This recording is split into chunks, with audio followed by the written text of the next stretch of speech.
Hi students, నేను మీ హిందీ సార్ని సింగ్ సార్ని. మన పీడిఎన్ఎస్ హిందీ ఛానల్ మీ అందరి కోసం 10వ తరగతి చదువుతున్న ప్రతి విద్యార్థిని కోసం రేపు SA1 పరీక్షలకి కోసమైనా యాన్యువల్ ఎగ్జామ్స్ అంటే పబ్లిక్ ఎగ్జామ్స్ కోసమైనా సరే కవి పరిచయాలలో మీకు 5కి 5 మార్కులు మీకు రావాలి అనే ఉద్దేశంతో ఈరోజు పర్వత ప్రదేశ్ మే పావస్ అనే పాఠాన్ని రాసిన సుమిత్రానందన్ పంత్జీ కవి పరిచయాన్ని మీకు ఈరోజు వీడియో రూపాన చేసి తెలుగులో ప్రతి పదాన్ని ఎక్స్ప్లెయిన్ చేసి ఇవ్వడం జరుగుతూ ఉంది. చూడండి నాన్న, ఈ కవి పరిచయాన్ని ఎలా రాయాలి, ఏ విధంగా రాయాలి, ఏమి రాయాలి అనేది క్షుణ్ణంగా పాయింట్ టు పాయింట్ ఇక్కడ రాసి మీకోసం ఇవ్వడం జరిగింది. పాయింట్ నెంబర్ 1, प्रकृति के सुकुमार कवि बेजोड़ कवि सुमित्रानंदन पंत जी हैं. ప్రకృతికి సంబంధించి సుకుమారమైన కవి, బేజోడ్ కవి అంటే సాటి లేని కవి సుమిత్రానందన్ పంత్ గారు. రెండవ పాయింట్, उनका जन्म 20 मई सन 1900 में अल्मोड़ा जिले के कौसानी गांव में हुआ. ఆయన గారు ఎప్పుడు పుట్టారు? మే నెల 20వ తేదీ 1900 సంవత్సరంలో అల్మోడా అనే జిల్లాలో కౌసాని అనే గ్రామంలో జన్మించారు. థర్డ్ పాయింట్, ఉన్కే మాతాపిత సరస్వతీదేవి గంగాదత్ పంత్జీ హై. ఇక వాళ్ళ తల్లిదండ్రులు ఎవరంటే, మాతాపిత అంటే తల్లిదండ్రులు, సరస్వతీదేవి గంగాదత్ పంత్ అన్నమాట. నాలుగో పాయింట్, पंत जी की कविताओं में प्रकृति प्रेम और रहस्यवाद झलकता है. పంత్ జీ గారి కవితలలో ప్రకృతి ప్రేమ్, ప్రకృతి పట్ల ఆయనకి ఉన్న ప్రేమ, ఔర్ రహస్యవాద్, ఎవరికీ తెలియని విషయాలు కూడా ఆయన మనసుతో తెలుసుకొని ఆయన కవితలలో ప్రదర్శించే ఆ తీరు ఝలక్తా హై, కనిపిస్తుంది. ఐదో పాయింట్, वीणा, ग्रंथि, पल्लव, कला और बूढ़ा चांद तथा चिदंबरा आदि इनकी प्रमुख रचनाएं हैं. అంటే ఈ వీణ, గ్రంథి, పల్లవ్, కళా, బూడా చాంద్, చిదంబర ఇవన్నీ కూడా ఆది అంటే ఎక్సెట్రా ఇంకా ఇలాంటి ఎన్నో మొదలైనవి ఈయన ప్రముఖంగా అంటే ముఖ్యమైన రచనలు. ఆరో పాయింట్, उनको साहित्य अकादमी, सोवियत रूस, ज्ञानपीठ पुरस्कार आदि प्राप्त हुए. బ్రాకెట్లో పద్మభూషణ్ కూడా పెట్టున్నాను, అంటే పద్మభూషణ్ కూడా లభించింది అని చెప్పడం అన్నమాట.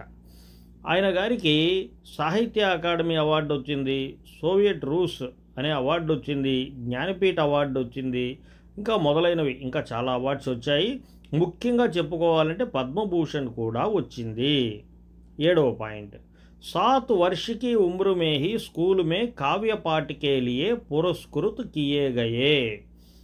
7 సంవత్సరాల వయసు ఉండగానే, అతని వయసు 7 సంవత్సరాలు ఉన్నప్పుడే స్కూల్లో ఈ కావ్యపాఠ్ అంటే ఈ కవితా పోటీలు ఇలాంటివి జరుగుతాయి కదా, అలాంటి పోటీలు జరిగినప్పుడు వాటిల్లో సుమిత్రానందన్ పంత్ గారు మొదటి ప్రైజ్ని పొంది అక్కడ సన్మానించబడ్డారు. 8వ పాయింట్, वे हिंदी साहित्य के छायावादी युग के 4 प्रमुख स्तंभों में से एक थे.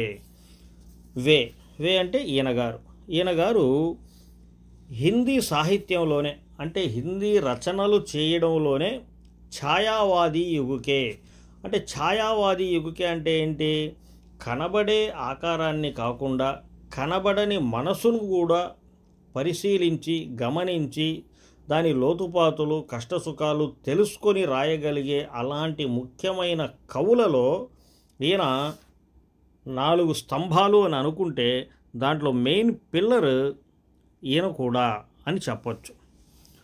9వ పాయింట్, పంత్ నే ప్రకృతికే మానవీకరణ రూపక ప్రయోగ కియా హై. పంత్ జీ గారు ప్రకృతికి మానవ ఆకారంతో పోల్చి ఒక మానవుడిగా పోల్చి అతను ఇక్కడ మనకి చెప్పడం జరిగింది. 10వ పాయింట్, పంత్ జీకి కవితాకి భాష కోమల్, హిందీ, సంస్కృత హై. ఇక పంత్ జీ మనకి ఇచ్చే కవితలు కానీ కావ్యాలు కానీ ఇవన్నీ కూడా వాటి భాష ఎలా ఉంటుందంటే చాలా సున్నితంగా ఉంటుంది. హిందీలోనూ సంస్కృతంలోనూ మనం అవి చూడవచ్చు. 11వ పాయింట్, इनका निधन 28 दिसंबर सन 1977 को इलाहाबाद ప్రయాగరాజ్ మే హువా. ఇక చివరిగా ఈయన గారు డిసెంబర్ నెల 28వ తేదీన 1977వ సంవత్సరంలో ఇలాహాబాదులోని ప్రయాగరాజ అనే ప్రదేశంలో ఈయన గారు మరణించడం జరిగింది. ఇది నాన్న పర్వత ప్రదేశ్ మే పావస్ అనే పాఠానికి సంబంధించి దాన్ని రాసిన సుమిత్రానందన్ పంత్జీ యొక్క కవి పరిచయం. యాజ్ ఇట్ ఈజ్ ఇలాగే 11కి 11 పాయింట్లు మిస్ కాకుండా, స్పెల్లింగ్ మిస్టేక్ లేకుండా చక్కగా మనం పరీక్షల్లో ఒక పేజీకి గనక నింపేసాంరా అంటే మనకి తప్పకుండా 5కి 5 మార్కులు వచ్చే అవకాశం ఉంది. ఇలాంటి మరిన్ని వీడియోల్ని, గ్రామర్ని, సారాంశాలని వీటన్నిటికి కూడా మీకోసం త్వరలో ఒకటిగా అన్నీ ముందుకు తేవడం జరుగుతుంది. ఇవన్నీ కావాలనుకుంటున్నారా? మన ఛానల్ పేరు PDNS హిందీ. సబ్స్క్రైబ్ చేయండి, లైక్ చేయండి, షేర్ చేయండి. నేను మీ హిందీ సార్ని, సింగ్ సార్ని.